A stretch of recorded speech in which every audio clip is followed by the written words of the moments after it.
आध्यात्मिक ज्योतिष चैनल के सभी दर्शकों को मेरा नमस्कार। सर्वप्रथम मैं भगवान तथा परमपिता परमेश्वर से प्रार्थना करता हूँ कि आपका जीवन सुखी और मंगलमय हो और आप अपने जीवन में निरंतर प्रगति करते रहें। आज दिनांक 19 अप्रैल 2026 को शुक्र ग्रह मेष राशि में से निकलकर वृषभ राशि में प्रवेश कर चुके हैं। तो आज हम इस वीडियो में चर्चा करेंगे कि मेषादि राशियों पर यानी 12 राशियों पर इस गोचर का क्या प्रभाव रहेगा। तो वीडियो प्रारंभ करने से पूर्व मैं आप लोगों से निवेदन करना चाहता हूं कि आप मेरे YouTube चैनल आध्यात्मिक ज्योतिष को सब्सक्राइब कीजिए और नोटिफिकेशन बेल को आप ऑन कर लीजिए, ताकि जब भी मैं चैनल पर वीडियो अपलोड करूंगा तो आप तक सूचना पहुंच जाएगी। दूसरा, मैं आपको यहाँ पर पुनः स्मरण कराना चाहूँगा कि शुक्र के इस गोचर का सर्वाधिक प्रभाव उन जातकों पर होगा जिनको या तो शुक्र की महादशा चल रही होगी, या शुक्र की अंतर्दशा चल रही होगी, या शुक्र का प्रत्यंतर चल रहा होगा। इसके अतिरिक्त जो अन्य जातक हैं उस पर इसका प्रभाव उस अनुपात में कम हो जाएगा। आइए अब वीडियो प्रारंभ कर लेते हैं। देखिए, सर्वप्रथम हम बात करते हैं कालपुरुष के प्रथम राशि यानी मेष राशि के बारे में। आपकी कुंडली के यह द्वितीय भाव में गोचर होगा, यानी द्वितीय भाव आपका धन और वाणी का होता है। तो यहाँ पर क्या है कि देखिए, आपका जो संचित धन है या जो एक्यूमुलेटेड वेल्थ है उसमें आपकी वृद्धि हो सकती है और आपके आय के नए स्रोत बन सकते हैं। परिवार में किसी उत्सव या मांगलिक कार्य का आपका आयोजन हो सकता है और आपका जो धन का एक्यूमुलेशन होगा वो जीवन साथी के नाम से भी हो सकता है, यानी कि उनसे आपको धनार्जन होने की संभावना है। इस समय में आपकी जो वाणी है वो प्रभावपूर्ण रहेगी और मैं कहूँगा कि आकर्षण का केंद्र रहेगी। आप वाणी के आधार पर अपने अटके हुए कामों को पूरा कर सकते हैं और आप अपनी वाणी के प्रभाव से धनार्जन इस समय कर सकते हैं। सावधानी हमने यहाँ पर ये रखनी है कि विलासिता की जो चीज़ें हैं उन पर आप अत्यधिक खर्च करने से आपको, मुझे लगता है कि बचने की आवश्यकता होगी। अब हम बात कर लेते हैं कालपुरुष की द्वितीय राशि यानी वृषभ राशि के बारे में। देखिए, शुक्र का गोचर इस समय आपके प्रथम भाव यानी लग्न में होगा। तो इस समय क्या है कि जो आपका व्यक्तित्व है उसमें आपका निखार आएगा, यानी वो आपका आकर्षण का केंद्र बनेगा। आत्मविश्वास आपका बहुत ज़्यादा बढ़ा हुआ रहेगा और उस आत्मविश्वास से आप अपने व्यक्तित्व को स्थापित कर पाएंगे। करियर के क्षेत्र में आपकी मेहनत, जो आपने परिश्रम किया हुआ है, तो वहाँ से आपको लाभ होने की संभावना है। आपको एक नए अवसर करियर के फील्ड में भी मिलेंगे। और इस समय जो लोग अपने यानी कि सेल्फ बिजनेसेस में या कुछ इस तरीके के जिनके काम है जहाँ पर उनका निर्णय स्वयं लेते हैं, तो उन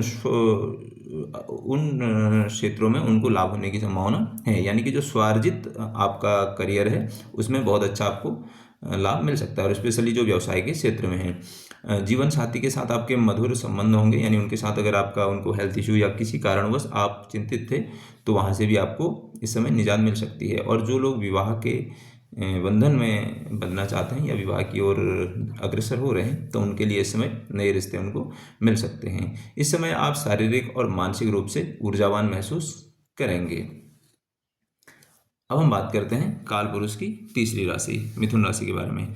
देखिए, शुक्र इस समय आपके द्वादश भाव में गोचर करेंगे। तो द्वादश भाव क्या है? व्यय का है, विदेश का है। और इस समय जो आपका खर्चा होगा वो आपकी लग्जरी पे हो सकता है या सुख सुविधाओं की जो सामान है, साधन है, उन पर आप धन व्यय करेंगे। आप इन्वेस्टमेंट की तरफ भी जा सकते हैं। और इस समय मैं कहूँगा कि आपको विदेश यात्रा या विदेशी व्यापार से, अगर आपका इंपोर्ट एक्सपोर्ट इस तरीके का कुछ काम है जिसमें विदेश का कोई संबंध आता है, तो वहाँ से आपको लाभ होने की प्रबल संभावना है। इस समय आपकी जो क्रिएटिविटी है वो एकांत में रहकर, यानी आप आइसोलेशन में रह करके रचनात्मक कार्य आप करते हैं, तो जैसे स्क्रिप्ट राइटिंग है या कुछ इस तरीके का जहाँ इमेजिनेशन का बहुत ज़्यादा रोल होता है, तो उस काम को आप बहुत अच्छा इस समय कर सकते हैं। यहाँ पर आपको देखिए 12वां भाव चूँकि आपके व्यय का है और हेल्थ इश्यूज़ का भी है, तो इस समय आँखों से जुड़ी हुई समस्या या फिर आपको मैं कहूँगा कि अनिद्रा की समस्या इस समय हो सकती है। और ये समय आपको कहीं ना कहीं, मैं आपको एक चीज़ कहूँगा कि अध्यात्म से या मेडिटेशन और ऑकल्ट से भी जोड़ने की ओर लेके जा सकता है। अब हम बात कर लेते हैं काल पुरुष की चौथी राशि कर्क राशि के बारे में। देखिए, यहाँ पर आपका गोचर जो है एकादश भाव में होगा। तो एकादश भाव क्या है? आपका लाभ का है, आय का है। तो एकादश भाव में क्या है कि जो इन्वेस्टमेंट आपके हैं, इन्वेस्टमेंट से आपको लाभ मिलेगा, आय में आपकी वृद्धि होगी। आपकी जो फाइनेंशियल स्टेबिलिटी की ओर आप इस समय जा सकते हैं। आपका इस समय जो सामाजिक दायरा है या जो सोशल सर्कल है वो बढ़ने वाला है। इस दौरान आप क्या कर सकते हैं, देखिए एक बड़े प्रभावशाली लोगों से आपकी मुलाकात हो सकती है, उनके साथ आप मिल सकते हैं और उनके संपर्क में आने से क्या होगा कि वो आपको भविष्य में मददगार साबित होंगे। एकादश भाव चूंकि इच्छा पूर्ति का है, तो लंबे समय से कोई इच्छा आपकी विश है तो यानी डिजायर है तो उसकी पूर्ति का इस समय नज़दीक आ रहा है। पंचम भाव में शुक्र है, तो मैं आपको बता रहा हूँ, देखिए क्रिएटिविटी और आपका जो फ्रेंड सर्कल है यहाँ से आपको लाभ मिलने की पूरी संभावना है। अब हम बात कर लेते हैं काल पुरुष की पांचवी राशि यानी सिंह राशि के बारे में। देखिए शुक्र इस समय आपके दसम भाव कर्म या करियर के क्षेत्र में गोचर करेंगे, तो कार्य क्षेत्र में आपकी इस समय पदोन्नति होने वाली है, कार्य स्थल में आपको सम्मान मिलेगा। आपका जो मैं कहूँगा कि यहाँ पर आपका जो काम करने का जो तरीका है उससे कहीं ना कहीं आपको सेंटर ऑफ अट्रैक्शन हो सकते हैं। और इस समय जो काम करने में आपको बहुत समय से आप प्रेशर फील कर रहे थे, तो मुझे लग रहा है कि आप इस समय आप कंफर्ट जोन में आ जाएंगे, यानी कि जो वर्कलोड है आपका ये बहुत ज़्यादा नहीं बढ़ेगा। और यहाँ पर एक चीज़ और है कि आपके जो वरिष्ठ अधिकारी हैं उनका आपको साथ मिलेगा और जो भी आपके प्रोजेक्ट्स या जो काम है वो टाइम पर पूरे हो जाएंगे। कला और सौंदर्य से जुड़े हुए या मीडिया से जुड़े हुए जो व्यवसायी हैं उनको इस समय लाभ होने की संभावना है। तो आपका जो देखिए आप इस समय जो रिनोवेशन के या उसमें और घर को डेकोरेट करने में आपका बहुत ज़्यादा ध्यान जाने की संभावना है। अब हम बात कर लेते हैं काल पुरुष की छठी राशि। देखिए इस समय शुक्र आपके 9वें भाव में गोचर करेंगे, तो 9वां भाव क्या है, भाग्य का है। तो 9वें भाव में क्या है कि जो रुके हुए आपके काम हैं काफ़ी समय से वो इस समय गति आपके पकड़ने वाले हैं और आपने जो भी प्रयास किए हैं उनका आपको लाभ मिलेगा। किसी तीर्थ यात्रा या लंबी दूरी की यात्रा की इस समय आपको योजना इस समय आप बना सकते हैं और वहाँ आप जा भी सकते हैं। हायर एजुकेशन की तरफ जो लोग जा रहे हैं या सोच रहे हैं उन लोगों के लिए बहुत अच्छा समय है और इस समय पिता और जो गुरु जो हैं उनके साथ आपके संबंध बहुत अच्छे होंगे और उनसे आपको लाभ भी इस समय प्राप्त होगा। अब हम बात करते हैं काल पुरुष की 7वीं राशि यानी तुला राशि के बारे में। देखिए शुक्र इस समय आपके अष्टम भाव में गोचर करेंगे, तो अष्टम भाव क्या है, आपके आयु का है, गुप्त लाभ का है। तो अष्टम भाव में शुक्र होने की वजह से आपको सडनली, मैं आपको बता रहा हूँ, इनहेरिटेंस प्रॉपर्टी में वहाँ से आपको लाभ हो सकता है। बीमा या आदि से जो है गुप्त धन प्राप्ति के योग इस समय आपके बन सकते हैं। इसके साथ क्या है कि अष्टम भाव आपके अध्यात्म का है, रिसर्च का है, तो गुप्त विद्याओं में या ज्योतिष में या ऑकल्ट में आपका इंटरेस्ट बढ़ने की संभावना है। यहाँ पर एक चीज़ का आपको ध्यान रखना पड़ेगा क्योंकि अष्टम भाव आपके ब्लॉकेजेस का यानी आपका लग्न से अष्टम पड़ने की वजह से स्वास्थ्य के प्रति आपको सचेत रहने की आवश्यकता है और खान पान में आपको सावधानी बरतने की आवश्यकता पड़ेगी। अष्टम भाव का संबंध जब द्वितीय से होगा तो मैं कहूँगा कि आपको देखिए अष्टम भाव क्या है, आपके ससुराल पक्ष का है और द्वितीय भाव की वाणी का है, तो इसलिए आपको कहीं ना कहीं यहाँ पर इस चीज़ के ध्यान रखना पड़ेगा कि ससुराल पक्ष के साथ आप जब भी बातचीत करें तो थोड़ा शब्दों का चयन आप सोच समझ के करें, यानी कि आप नहीं तो वहाँ से आपके विवाद होने की संभावना है। अब हम बात करते हैं काल पुरुष की 8वीं राशि। देखिए वृश्चिक राशि के बारे में। शुक्र का गोचर आपके सप्तम भाव में होगा, तो सप्तम भाव क्या है, आपका विवाह है, साझेदारी है, पार्टनरशिप है।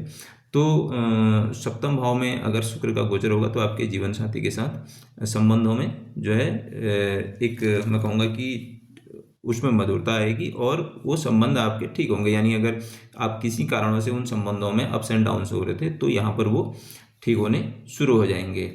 व्यापारिक साझेदारी में आपके जो नए व्यापारिक समझौते हैं वो आपके लिए लाभदायक होंगे। समाज में आपकी छवि बेहतर होगी और लोग आपकी सलाह को मानेंगे। आपको जीवन साथी की ओर से कोई उपहार इस समय गिफ्ट मिलने की संभावना दिख रही है। अब हम बात कर लेते हैं काल पुरुष की 9वीं राशि यानी धनु राशि के बारे में। देखिए शुक्र इस समय आपके छठे भाव में गोचर करें, तो छठा भाव क्या है, रोग रिपूरण का है। तो छठे भाव में शुक्र होने की वजह से क्या है कि जो आपके हिडन एनिमीज हैं वो आपके परास्त होंगे, लेकिन आपका स्ट्रगल इस समय बढ़ सकता है। ऋणों से आपको मुक्ति मिल सकती है, यानी पुराना जो ऋण है अगर आपका फंसा पड़ा है तो वो आपका सेटल इस समय हो सकता है। अपनी जीवन साथी को आप सुधारने की जीवन शैली को आपको सुधारने की आवश्यकता पड़ेगी, चूंकि छठा भाव आपके रूटीन का भी है। तो यहाँ पर आपने क्या करना है, अपने स्ट्रगल करें और अपने जीवन मतलब अपने जीवन शैली को यानी आपका जो रूटीन है उसको ठीक करें। खाने पीने की चीज़ों पर आपको नियंत्रण रखने की आवश्यकता पड़ेगी, क्योंकि छठे भाव में जब शुक्र है तो आपका अति लालच आपके लिए शत्रुता की तरह काम करेगा, यानी बहुत ज़्यादा लालच या मैं कहूँगा कि लोभ की वजह से आप कोई कार्य न करें। छठे भाव में शुक्र होने की वजह से देखिए, जो लोग डायबिटिक हैं और जिन लोगों को थायराइड से संबंधित कोई दिक्कत है और इसके साथ ही साथ रिप्रोडक्टिव सिस्टम से रिलेटेड कोई इश्यूज हैं, तो उनको ध्यान रखने की आवश्यकता इस समय पड़ेगी। तो इस समय आप क्या करें कि अपने रूटीन को ठीक कर लें, यानी कि जिस तरीके का आपको स्वास्थ्य से संबंधित दिक्कत है उसके अनुसार आपको ध्यान रखने की आवश्यकता पड़ेगी खान पान में। अब हम बात करेंगे काल पुरुष की 10वीं राशि मकर राशि के बारे में। देखिए, इस समय शुक्र जो है आपके पंचम भाव में गोचर करेंगे। तो पंचम भाव क्या है, देखिए संतान का है, आपका स्किल का है, क्रिएटिविटी का है। तो संतान की ओर से आपको कोई शुभ समाचार मिल सकता है, यानी कि आप उनको कोई हो सकता है, क्योंकि अभी रिजल्ट आने वाला है निकट में। तो अगर उन्होंने परिश्रम किया है तो इस समय उनका वो रिजल्ट जो है, यानी कि उनको मेरिट में नाम आने की भी संभावना है, यानी कि संतान की पक्ष की ओर से आपको कुछ ना कुछ ऐसी शुभ समाचार मिलेगा। इसके साथ क्या है कि देखिए, कला और साहित्य के क्षेत्र में जो लोग जुड़े हुए हैं, क्रिएटिविटी के फील्ड में जो लोग जुड़े हुए हैं, उनको यहाँ पर सफलता मिलने की संभावना है। जो लोग देखिए लव अफेयर्स के लिए है, उनके लिए ये बहुत अच्छा है। आपके रिश्ते में कुछ नयापन आएगा और आपका संबंध और मजबूत होगा। सट्टे और शेयर बाजार से जुड़े हुए लोगों को सावधानी के साथ काम करना चाहिए और उनको लाभ होने की संभावना, यानी कि स्पेक्युलेटिव के जो काम है, यानी सट्टा और शेयर बाजार से जुड़े हुए हैं, तो वहाँ से आपको लाभ होगा, लेकिन आपको साथ ही साथ वहाँ पर सावधानी भी रखने की आवश्यकता पड़ेगी। अब हम बात कर लेते हैं काल पुरुष की 11वीं राशि यानी कुंभ राशि के बारे में। देखिए, शुक्र इस समय आपके चतुर्थ भाव में गोचर करेंगे। तो चतुर्थ भाव क्या है, सुख है, माता का है, प्रॉपर्टी का है, लग्जरी का है। तो इस समय आप नया वाहन या प्रॉपर्टी खरीदने की ओर जा सकते हैं, उसके लिए ये बहुत अच्छा समय है। आपका जो घर का वातावरण है शांतिपूर्ण और एक खुशनुमा बना रहेगा। इस समय आपको माता जी का सहयोग मिलेगा, उनके साथ आपके संबंध जो हैं अच्छे होंगे, उनका सहयोग भी आपको प्राप्त होगा। इस समय आप घर के इंटीरियर पर या डेकोरेशन पर खर्चा कर सकते हैं। अब हम बात करते हैं काल पुरुष की अंतिम राशि यानी मीन राशि के बारे में। देखिए, शुक्र इस समय आपके तृतीय भाव में गोचर करेंगे। तो तृतीय भाव क्या है, आपके साहस का है, पराक्रम का है, मीडिया का है।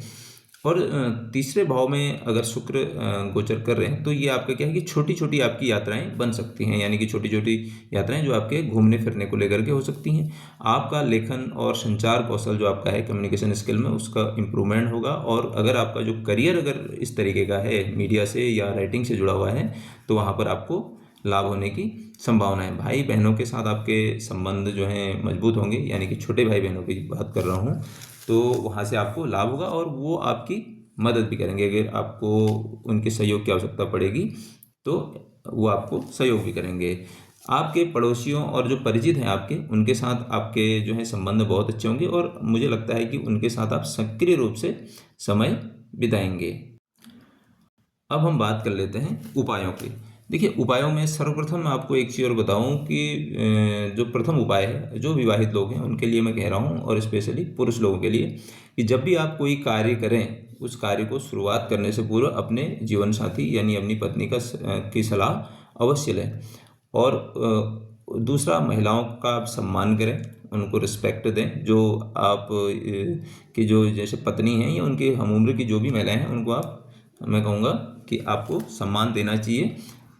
इसके साथ ही साथ आप क्या कर सकते हैं, देखिए, शुक्रवार के दिन तुलसी के पेड़ के नीचे आप एक घी का दिया जलाएं और सफ़ेद चीज़ों का, जैसे दूध है, दही है और चीनी, इनका आप दान करें और ओम सुं शुक्राय नमः का जप करें। तो जब आप 1 माला, 3 माला, 5 माला यानी विषम संख्या में आपने करना है, और 1 माला का अर्थ है 108 बार। तो अगर आप ये उपाय करेंगे तो जो भी आपकी समस्याएं छोटी मोटी आ रही हैं, वो समस्याएं आपकी हल हो जाएंगी। आपने इतने ध्यान से मुझे सुना, इतना समय दिया, उसके लिए आपका बहुत बहुत धन्यवाद।